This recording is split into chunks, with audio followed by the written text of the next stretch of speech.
Types of boyfriends you should avoid. Pag-usapan natin yan. Ano, game?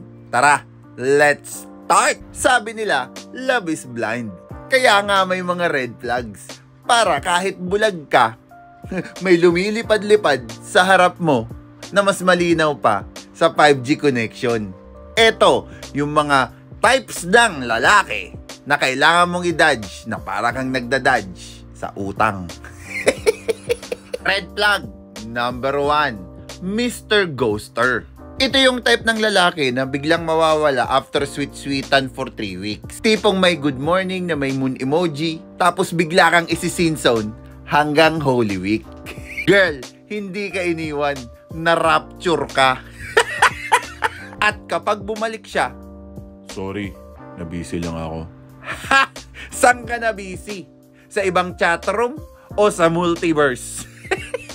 Red flag number 2, Mr. Gaslighter. Ito yung kahit siya na ang may mali, ikaw pa rin yung umiiyak sa CR. Bakit?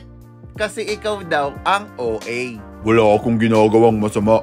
Ikaw lang ang insecure. Excuse me po, bakit siya ang problema kung ikaw yung may lipstick mark sa kwelyo? Anong next mong sasabihin? Vampire ka? Red flag number 3, Mr. Pero tayo pa rin, di ba? Ito, yung tipong kahit ilang beses ka nang sinaktan, babalik at babalik pa rin with Pero tayo pa rin, di ba? as if problema lang, commitment. Bro, may utang ka pa rin. Emotional, mental, at minsan, financial. Piso-piso na lang nga love mo. Hulugan pa.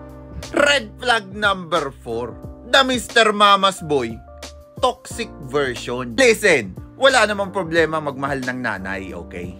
Pero, kung may mas say si mama kaysa sa'yo sa relationship nyo, jowa ka ba talaga niya? O tagabantay lang ng allowance?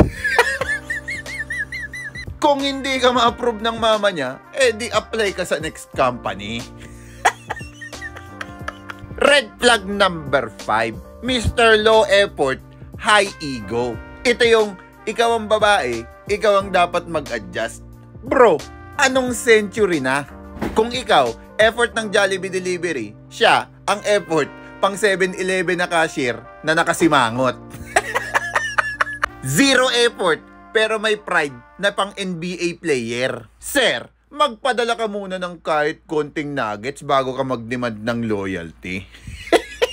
Oy, humahaba na yung video. Gagawin ko na lang ng part 2. Pero kung yung boyfriend mo tumatama sa isa dito, kailangan mo lang tumakbo. Peace out.